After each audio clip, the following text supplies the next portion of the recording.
നമസ്കാരം. മലയാളി വാർത്തയിലേക്ക് സ്വാഗതം. ശബരിമല വിഷയം വീണ്ടും ഒരു തെരഞ്ഞെടുപ്പ് കാലത്ത് ആളിക്കത്തുകയാണ്. ആഗോള അയ്യപ്പ സംഗമം നടത്തി സർക്കാരിന് കുറച്ച് വോട്ട് വീഴുമെന്ന് കരുതിയോടത്താണ് ഇപ്പോൾ അസ്ഥാനത്തുള്ള ഒരു അടി രണ്ടാം പിണറായി സർക്കാരിന് ഇപ്പോൾ ലഭിച്ചിരിക്കുന്നത്. തെരഞ്ഞെടുപ്പ് കാലത്ത് മുഖം മിനുക്കാൻ ലക്ഷ്യമിട്ട് നടത്തിയ പരിശ്രമമായിരുന്നു ആഗോള അയ്യപ്പ സംഗമം. ഇതിൽ NSSനെയും SNDPയെയും പങ്കെടുപ്പിക്കാൻ സാധിച്ചതും സംസ്ഥാന സർക്കാരിന്റെ വിജയമായി വിലയിരുത്തി. ഇതോടെ തെരഞ്ഞെടുപ്പിനെ പൂർണ്ണമായും സജ്ജമാകാമെന്ന നിലയിലായിരുന്നു കാര്യങ്ങൾ. എന്നാൽ ഇതിന് പിന്നാലെയാണ് ശബരിമലയിലെ സ്വർണ്ണപ്പാളി വിവാദം ആളിക്കത്തിയത്. ഇത് CPMനെയും സർക്കാരിനെയും കടുത്ത പ്രതിരോധത്തിലാക്കിയിട്ടുണ്ട്. അതുകൊണ്ട് തന്നെ ഇപ്പോൾ അക്ഷരാർത്ഥത്തിൽ വെള്ളം കുടിക്കുകയാണ്. പക്ഷേ അതൊക്കെ എങ്ങനെയെങ്കിലും രാഹുൽ മാങ്കൂട്ടത്തിൽ MLAക്കെതിരെ ഉയർന്നു നിൽക്കുന്ന ആരോപണങ്ങളുടെ തലയിലേക്കിട്ട് തടി തപ്പാമെന്ന് കരുതിയിരിക്കുമ്പോഴാണ് അയ്യപ്പൻ തന്നെ നേരിട്ടിറങ്ങി രണ്ടാം പിണറായി സർക്കാരിന് നല്ല മുട്ടൻ പണി കൊടുത്തത്.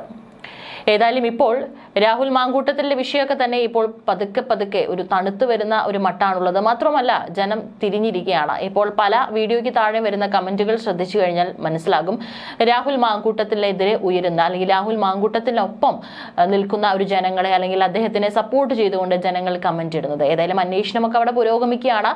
തീർച്ചയായിട്ടും ഏതെങ്കിലും തരത്തിലുള്ള കുറ്റം രാഹുൽ ചെയ്തിട്ടുണ്ട് എന്ന് തെളിഞ്ഞു കഴിഞ്ഞാൽ ഈ പറയുന്ന ജനങ്ങളുടെ വികാരമൊക്കെ മാറപ്പോൾ തീർച്ചയായിട്ടും കുറ്റം ചെയ്തിട്ടുണ്ട് എന്നുണ്ടെങ്കിൽ ശിക്ഷ അതിപ്പോൾ ആരാണെങ്കിലും അനുഭവിക്കണം. പക്ഷെ അല്ലാത്ത പക്ഷം ഒരാളെ ഇങ്ങനെ അധിക്ഷേപിക്കുന്നത് ഒരു തരത്തിലും ജനം സ്വീകരിക്കില്ല, അല്ലെങ്കിൽ ജനം അതിന് സമ്മതിക്കില്ല എന്നുള്ളത് തന്നെയാണ് ഇപ്പോഴത്തെ ജനങ്ങളുടെ ഒരു വികാരത്തിൽ നിന്ന് മനസ്സിലാക്കാൻ സാധിക്കുന്നത്. ഏതായാലും ഇപ്പോൾ വീണ്ടും സജീവമാവുകയാണ് രാഹുൽ മാങ്കൂട്ടത്തിൽ. കഴിഞ്ഞ ദിവസങ്ങളിലൊക്കെ തന്നെ അദ്ദേഹം തന്റെ മണ്ഡലത്തിൽ പല രീതിയിലുള്ള അദ്ദേഹത്തിന്റെ പ്രവർത്തനവും കാഴ്ചവെച്ചിട്ടുണ്ടായിരുന്നു. ഇപ്പോൾ അദ്ദേഹം പങ്കുവച്ചിരിക്കുന്ന ഒരു പോസ്റ്റ് അതും ശബരിമല വിഷയവുമായി ബന്ധപ്പെട്ടതാണ്. കൃത്യമായി തന്നെ കാര്യങ്ങൾ പറഞ്ഞുകൊണ്ടാണ് അദ്ദേഹം ആ പോസ്റ്റ് അദ്ദേഹത്തിന്റെ സോഷ്യൽ മീഡിയ പേജുകളിൽ പങ്കുവച്ചിരിക്കുന്നത്. ആ പോസ്റ്റ് വായിക്കാം.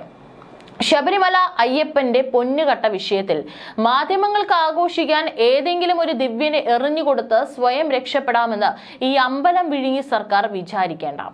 ആ മസാല പുരട്ടിയ വാർത്തകൾക്ക് പിന്നാലെ പോകാൻ വിശ്വാസികളും അല്ലാത്തവരുമായ ഈ നാട്ടിലെ മനുഷ്യർ തയ്യാറല്ല.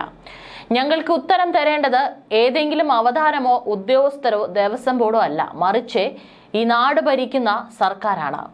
ഒരുപാട് ചോദ്യങ്ങൾ അന്തരീക്ഷത്തിൽ നിലനിർത്തി സംശയത്തിന്റെ ആനുകൂല്യത്തിൽ കട്ട സ്വർണത്തിന്റെ പണക്കൊഴുപ്പിന്റെ PR-ൽ രക്ഷപ്പെടാമെന്ന് സർക്കാർ വിചാരിക്കേണ്ട. ഞങ്ങളുടെ ഒന്നാമത്തെ ചോദ്യവും രണ്ടാമത്തെ ചോദ്യവും തൊട്ട് അവസാനത്തെ ചോദ്യം വരെ ഇതാണ്. 1. ശബരിമല അയ്യപ്പസ്വാമിയുടെ സ്വർണത്തിൽ പൊതിഞ്ഞ പാളികൾ എവിടെ? 2. ശബരിമല അയ്യപ്പസ്വാമിയുടെ സ്വർണത്തിൽ പൊതിഞ്ഞ പാളികൾ എവിടെ? ഇത് തന്നെയാണ് അദ്ദേഹം 3 തവണ ആവർത്തിച്ച് ചോദിച്ചിരിക്കുന്നത്. ഈ ചോദ്യം ഇങ്ങനെ ചോദിച്ചുകൊണ്ടേയിരിക്കും, ഉത്തരം കിട്ടും വരെ. നാടിനെ കാക്കുന്ന അയ്യന്റെ പൊന്നു കക്കുന്ന സർക്കാരിനെതിരെ ഈ നാട് മതങ്ങൾക്കും വിശ്വാസങ്ങൾക്കും അതീതമായി സംഘടിക്കും, സംസാരിക്കും, പ്രതികരിക്കും എന്നാണ് അദ്ദേഹത്തിന്റെ പോസ്റ്റ്. ഏതായാലും കൃത്യമായി കൊള്ളേണ്ടടുത്ത് കൊള്ളുന്ന രീതിയിൽ തന്നെയാണ് രാഹുൽ മാങ്കൂട്ടത്തിൽ ചുരുങ്ങിയ വരികളിൽ ഈ ഒരു പോസ്റ്റ് അദ്ദേഹം പങ്കുവച്ചിട്ടുള്ളത്. ഏതായാലും രാഹുൽ ചോദിച്ചിട്ടുള്ള ഓരോ ചോദ്യങ്ങൾ തന്നെയാണ് ഇന്ന് ഈ വിശ്വാസികൾ മനസ്സിൽ ചോദിച്ചുകൊണ്ടിരിക്കുന്നത്. എവിടെയാണ് അയ്യപ്പന്റെ സ്വർണം പോയത്? എവിടെയാണ് അത് മായയായി പോയത് എന്നുള്ളത്.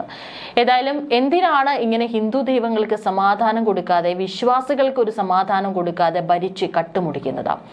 ദൈവങ്ങൾ എന്ത് ചെയ്യാൻ വന്നു?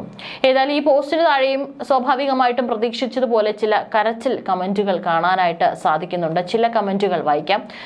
ആദ്യം കൊച്ചിനൊരു തന്തയെ കൊടുക്കുക, എന്നിട്ട് നീ വാട പീഡനവീര എന്നാണ് ഒരു വ്യക്തി കമന്റ് ചെയ്തിരിക്കുന്നത്. ഏതായാലും അതിന് താഴെ കമന്റുകളിലൂടെ തന്നെ ജനങ്ങൾ പ്രതികരിച്ചിട്ടുണ്ട്.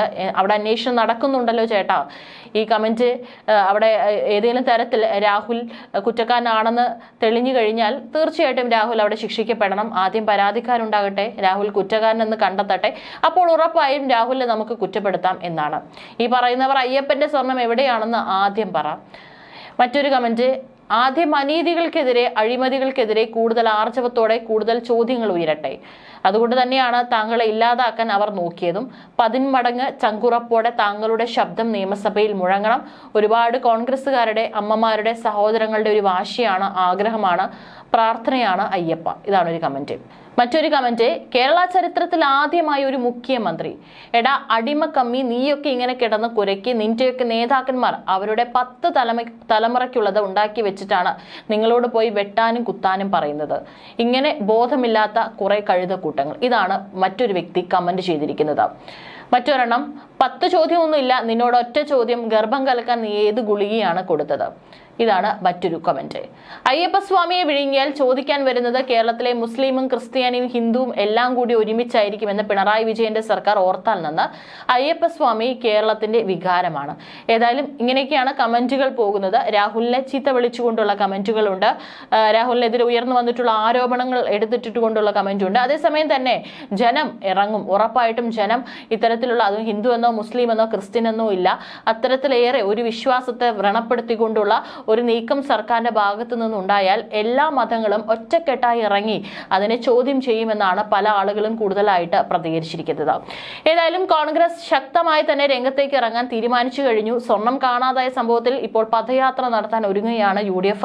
18-ന് ചെങ്ങന്നൂർ മുതൽ പന്തളം വരെയാണ് പദയാത്ര. 14-ന് കാസർഗോഡ് നിന്ന് കെ മുരളീധരന്റെയും പാലക്കാട് നിന്ന് കൊടിക്കുന്നിൽ സുരേഷിന്റെയും തിരുവനന്തപുരത്ത് നിന്ന് അടൂർ പ്രകാശിന്റെയും നേതൃത്വത്തിൽ ജാഥകൾ തുടങ്ങും. ബെന്നി ബെഹനാൻ നയിക്കുന്ന ജാഥ 15-ന് മൂവാറ്റുപുഴയിൽ നിന്ന് തിരിക്കും. 4 ജാഥകളും 18-ന് പന്തളത്ത് സംഗമിക്കും. കോൺഗ്രസിന്റെ മേഖലാ ജാഥകൾ ചെങ്ങന്നൂരിൽ സംഗമിച്ച ശേഷമായിരിക്കും UDF നേതൃത്വത്തിലുള്ള പദയാത്ര. മേഖലാ ജാഥകളുടെയും പദയാത്രയുടെയും സമാപനം ജനകീയ സംഗമമാക്കാൻ തിരുവനന്തപുരത്ത് ചേർന്ന മുന്നണി യോഗം തീരുമാനിച്ചു. തുടർ പരിപാടികളിൽ തീരുമാനിക്കാൻ 21-ന് വീണ്ടും മുന്നണി യോഗം ചേരാനാണ് ധാരണ.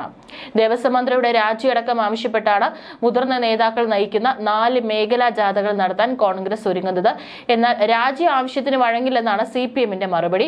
അതേസമയം സ്വർണം കട്ടത് തന്നെയെന്ന ഹൈക്കോടതി നിരീക്ഷണം സർക്കാരിനെയും LDF-നെയും കടുത്ത പ്രതിരോധത്തിലാക്കുന്നുണ്ട്. കുറ്റക്കാരെ കണ്ടെത്തി ദേവസ്വം മുതൽ തിരിച്ചു പിടിക്കണമെന്ന് NSS ആവശ്യപ്പെട്ടു. പമ്പയിലെ സംഗമം വഴി NSS ഇടത്തോട്ട് തിരിഞ്ഞപ്പോൾ അങ്കലാപ്പിലായിരുന്നു UDF. സ്വർണ്ണപ്പാളിയിൽ ചെമ്പ് തെളിഞ്ഞതോടെ ഭക്തരെ ഒപ്പം കൂട്ടാൻ മേഖലാ ജാഥകൾ നടത്തുകയാണ് കോൺഗ്രസ്.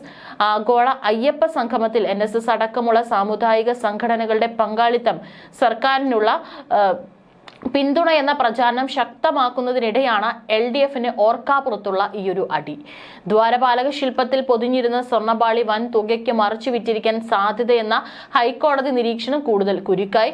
1998 മുതൽ 2025 വരെ സംശയകരമായി ഇടപാടുകളെല്ലാം നടന്നത് ഇടത് സർക്കാരുകളുടെയും അവർ നിയോഗിച്ച ബോർഡുകളുടെ കാലത്തെന്നത് മുന്നണിയെ കൂടുതൽ കുഴപ്പത്തിലാക്കുന്നു. എല്ലാം ഉണ്ണികൃഷ്ണൻ പോറ്റിയിൽ ഒതുക്കി തടിയൂരാനാകാത്ത സ്ഥിതിയാണ് സർക്കാരിനെ. ഹൈക്കോടതി നിയോഗിച്ച പ്രത്യേക സംഘത്തിന്റെ അന്വേഷണം വേണ്ടപ്പെട്ടവരിലേക്ക് എത്തിയാൽ വിശ്വാസ്യത തന്നെ ചോദ്യം ചെയ്യപ്പെടുമെന്ന പ്രശ്നം CPM-നെ തുറിച്ചു നോക്കുന്നു. ഉത്തരവാദികളെ സംരക്ഷിക്കില്ലെന്നും സർക്കാരിനെ ക്ഷീണമില്ലെന്നുമാണ് CPM സംസ്ഥാന സെക്രട്ടറി MV ഗോവിന്ദന്റെ പ്രതികരണം. നാളെ ക്ലിഫ് ഹൗസിലേക്കും BJP മാർച്ച് നടത്തും. അയ്യപ്പ സംഗമത്തിൽ പങ്കെടുത്ത NSS ഇപ്പോൾ സർക്കാരിനെ അവിശ്വസിക്കുന്നില്ലെങ്കിൽ അന്വേഷണ പുരോഗതി നോക്കുകയാണ്. സ്വർണം മോഷണം പോയി എന്ന പ്രചാരണം ശക്തമായതോടെ സാധാരണ ജനങ്ങൾക്കിടയിലും വലിയ സ്വാധീനമുണ്ടാക്കാൻ സാധിച്ചിട്ടുണ്ട്.